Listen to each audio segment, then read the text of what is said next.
നമസ്തേ, ഞാൻ ശിവൻ, പാല brilliant study സെന്ററിൽ നിന്നും. കീം 2024 കാൻഡിഡേറ്റ് പോർട്ടൽ വെരിഫിക്കേഷൻ സമയമായിരിക്കുന്നു. നമുക്കറിയാം, നമ്മൾ ഏപ്രിൽ മാസത്തിൽ അപേക്ഷിച്ച കേരളത്തിലെ എൻട്രൻസ് കമ്മീഷനുടെ വെബ്സൈറ്റ് വഴി 4 കോഴ്സുകൾക്കാണ് അപേക്ഷകൾ സമർപ്പിക്കാനുണ്ടായിരുന്നത്. കേരളത്തിലെ ഗവൺമെന്റ് മേഖലയിലെയും സ്വകാര്യ മേഖലയിലെയും എഞ്ചിനീയറിംഗ് വിഭാഗം, അതുപോലെ തന്നെ MBBS BDS ഉൾപ്പെടുന്ന മെഡിക്കൽ വിഭാഗം, ബിഫാം, ആർക്കിടെക്ചർ, ഈ 4 കോഴ്സുകൾക്കുമായിട്ട് കീം 2024 അപ്ലൈ ചെയ്ത വിദ്യാർത്ഥികളുടെ നേറ്റിവിറ്റി, ഡേറ്റ് ഓഫ് ബർത്ത്, പേര്, ജാതി സംവരണങ്ങൾ, മൈനോറിറ്റി, NRI എന്നിങ്ങനെ നാം സമർപ്പിച്ച വിവിധ സർട്ടിഫിക്കറ്റുകൾ വെരിഫൈ ചെയ്ത് അതിന് ആവശ്യമുള്ള തിരുത്തലുകൾ വരുത്തുവാനുള്ള സമയമാണ് ഇപ്പോൾ. കീം 2024 കാൻഡിഡേറ്റ് പോർട്ടൽ നിലവിൽ വന്നിരിക്കുന്നു. നമുക്ക് ഡീറ്റെയിൽഡ് നോട്ടിഫിക്കേഷനിലൊക്കെ ഒന്ന് ശ്രദ്ധിക്കാം. എഞ്ചിനീയറിംഗ്, ആർക്കിടെക്ചർ, ഫാർമസി, മെഡിക്കൽ അനുബന്ധ കോഴ്സുകളിലേക്കുള്ള പ്രവേശനം അപേക്ഷകന്റെ പ്രൊഫൈൽ പരിശോധിക്കുന്നതിനും ആവശ്യമായിട്ടുള്ള തെറ്റുകൾ വന്നിട്ടുണ്ടെങ്കിൽ അവ പരിഹരിക്കുന്നതിനുമുള്ള സമയമാണിപ്പോൾ.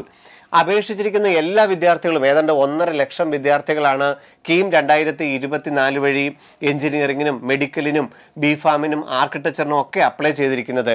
എല്ലാ കോഴ്സുകൾക്കും അപ്ലൈ ചെയ്ത എല്ലാ വിദ്യാർത്ഥികളും കീം 2024 കാൻഡിഡേറ്റ് പോർട്ടൽ പ്രവേശിച്ച് ആപ്ലിക്കേഷൻ നമ്പറും പാസ്വേഡും ഉപയോഗിച്ച് ലോഗിൻ ചെയ്ത് അവരവരുടെ കാൻഡിഡേറ്റിനകത്ത്, ആ പ്രൊഫൈലിനകത്ത് യാതൊരുവിധ തെറ്റുകൾ വന്നിട്ടില്ല എന്നുള്ളത് ഉറപ്പാക്കേണ്ടതാണ്. 2024-25 അധ്യയന വർഷത്തിലെ ഈ പ്രൊഫഷണൽ കോഴ്സുകളിലേക്കുള്ള പ്രവേശനത്തിനുള്ളതാണല്ലോ ce.kerala.gov.in എന്ന വെബ്സൈറ്റ് വഴിയുള്ള കീം 2024 ആപ്ലിക്കേഷൻ. നാം ഏപ്രിൽ 17 സമർപ്പിച്ച സർട്ടിഫിക്കറ്റുകൾ nativity, date of birth, class 10 mark list, അതുപോലെ തന്നെ OBC non creamy layer certificate, EWS certificate, SC/ST സർട്ടിഫിക്കറ്റുകൾ, ഇന്റർകാസ്റ്റ് മാരേജ് സർട്ടിഫിക്കറ്റുകൾ, ഇൻകം സർട്ടിഫിക്കറ്റ്, മൈനോറിറ്റി സർട്ടിഫിക്കറ്റുകൾ, NRI സർട്ടിഫിക്കറ്റുകൾ, അങ്ങനെ നാം സമർപ്പിച്ച എല്ലാ സർട്ടിഫിക്കറ്റുകളും, ഓരോ കുട്ടികളുടെയും എല്ലാ സർട്ടിഫിക്കറ്റുകളും വെരിഫൈ ചെയ്യുകയും ഏതെങ്കിലും സർട്ടിഫിക്കറ്റുകളിൽ ന്യൂനതയുണ്ടെങ്കിൽ അത് ഒരു മെമ്മോയുടെ രൂപത്തിൽ നമുക്കിപ്പോൾ കാൻഡിഡേറ്റ് പോർട്ടലിൽ കാണാം. അപ്പോൾ ഒരു സ്റ്റുഡൻറ്റ് ലോഗിൻ ചെയ്തിട്ട് അവരുടെ പ്രൊഫൈലിൽ നേറ്റിവിറ്റി കേരളൈറ്റ് എന്ന് വന്നിട്ടുണ്ടെങ്കിൽ നാം സമർപ്പിച്ച നേറ്റിവിറ്റി സർട്ടിഫിക്കറ്റ് വാലിഡ് ആണ്. നമ്മളുടെ ഡേറ്റ് ഓഫ് ബർത്ത് അതിനകത്തുണ്ടെങ്കിൽ നാം ഡേറ്റ് ഓഫ് ബർത്തിനായിട്ട് കൊടുത്തിരിക്കുന്ന സർട്ടിഫിക്കറ്റ് വാലിഡ് ആണ്.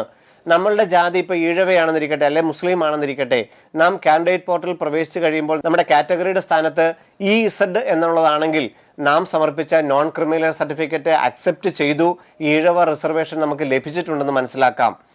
MU എന്നാണ് കാണിക്കുന്നതെങ്കിൽ നാം സമർപ്പിച്ച OBC നോൺ ക്രിമിനൽ സർട്ടിഫിക്കറ്റ് അംഗീകരിച്ചു, മുസ്ലിം റിസർവേഷൻ നമുക്ക് ലഭിച്ചു എന്ന് മനസ്സിലാക്കാം. അങ്ങനെ ഓരോ കാറ്റഗറിയും, Vishwakarma, backward Hindu, Latin Catholics, backward Christian, അതുപോലെ തന്നെ SC/ST വിഭാഗത്തിനെല്ലാം നമ്മൾ കൊടുത്ത സർട്ടിഫിക്കറ്റ് അംഗീകരിച്ചെങ്കിൽ കാറ്റഗറിയുടെ സ്ഥാനത്ത് അതായത് കാസ്റ്റിന്റെ നോട്ടിഫിക്കേഷൻ നമുക്ക് കാണാനായിട്ട് സാധിക്കും, അതായത് കാസ്റ്റിന്റെ പേര് കാണാനായിട്ട് സാധിക്കും.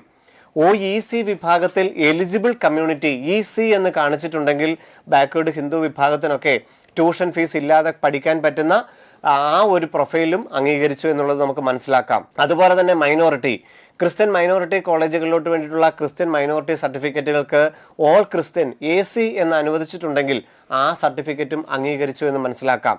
അതുപോലെ തന്നെ NRI ഡീറ്റെയിൽസ്, NRIയുടെ മുഴുവൻ സർട്ടിഫിക്കറ്റുകളും ഇപ്പോൾ വെരിഫൈ ചെയ്ത് തീർന്നിട്ടില്ല. അതുകൊണ്ട് കുറെ കുട്ടികളുടെ മാത്രമേ NRI വെരിഫിക്കേഷൻ കംപ്ലീറ്റ് ചെയ്തിട്ടുള്ളൂ. ചിലതിനകത്തെല്ലാം പ്രൊവിഷണലി അക്സെപ്റ്റഡ് ആണ് കാണിക്കുന്നത്, ബാക്കിയുള്ള വെരിഫിക്കേഷൻ നടക്കുന്നതേ ഉള്ളൂ. അപ്പോൾ NRI സ്റ്റാറ്റസ് സംബന്ധിച്ചുള്ള വെരിഫിക്കേഷൻ ഒരിക്കൽ കൂടി പ്രൊഫൈൽ വരും, അത് വരുന്നതേ ഉള്ളൂ. അതുപോലെ തന്നെ ഈ കഴിഞ്ഞ ജൂൺ 21 ഒരിക്കൽ കൂടി സർട്ടിഫിക്കറ്റുകൾ അപ്ലോഡ് ചെയ്യാനുള്ള ഒരു പ്രൊവിഷൻ തന്നിരുന്നു.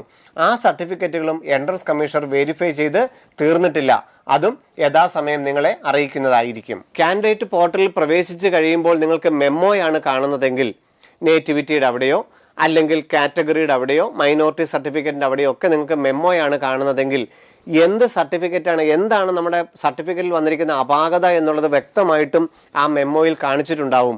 ഉദാഹരണത്തിന്, കുട്ടി കേരളത്തിലല്ല ജനിച്ചിരിക്കുന്നത്, എന്നാൽ അറിയാതെ നമ്മളെ കാൻഡിഡേറ്റിൻ്റെ ബർത്ത് സർട്ടിഫിക്കറ്റ് ആണ് കൊടുത്തിരിക്കുന്നത്. അങ്ങനെയുണ്ടെങ്കിൽ ആ മെമ്മോയിൽ കുട്ടിയുടെ നേറ്റിവിറ്റി സർട്ടിഫിക്കറ്റ് മാറ്റി ചെയ്യാനായിട്ട് പറയും. അങ്ങനെ എന്താണോ നമ്മുടെ സർട്ടിഫിക്കറ്റിൻ്റെ അപാകത അത് കൃത്യമായി മെമ്മോയിൽ കാണിച്ചിരിക്കും. അതിന് പകരം സമർപ്പിക്കേണ്ട സർട്ടിഫിക്കറ്റിൻ്റെ ഫോർമാറ്റ് ആ മെമ്മോയോടൊപ്പം തന്നെ തന്നിട്ടുണ്ടാവും. ആ പെർഫോമയിൽ തന്നെ നമ്മൾ സർട്ടിഫിക്കറ്റുകൾ അപ്ലോഡ് ചെയ്യേണ്ടതാണ്. ഈ വർഷം ഏറ്റവും അധികം വെരിഫിക്കേഷൻ ഒരു ഡിഫക്റ്റ് പറ്റിയിരിക്കുന്നത് എക്കണോമിക്കലി വീക്കർ സെക്ഷൻ EWS സർട്ടിഫിക്കറ്റിന്റെ കാര്യത്തിലാണ്.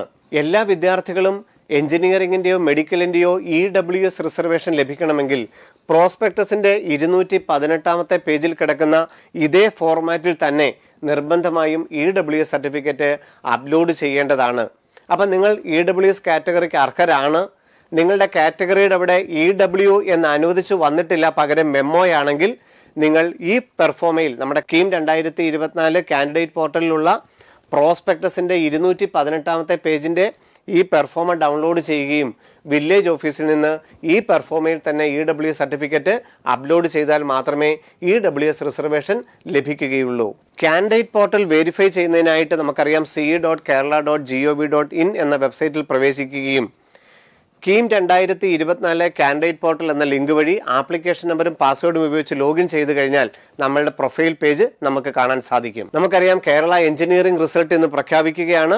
എഞ്ചിനീയറിംഗ് റിസൾട്ട് വന്നതിന് ശേഷം എഞ്ചിനീയറിംഗിൻ്റെതായിട്ടുള്ള ഓപ്ഷൻ രജിസ്ട്രേഷൻ ആരംഭിക്കും.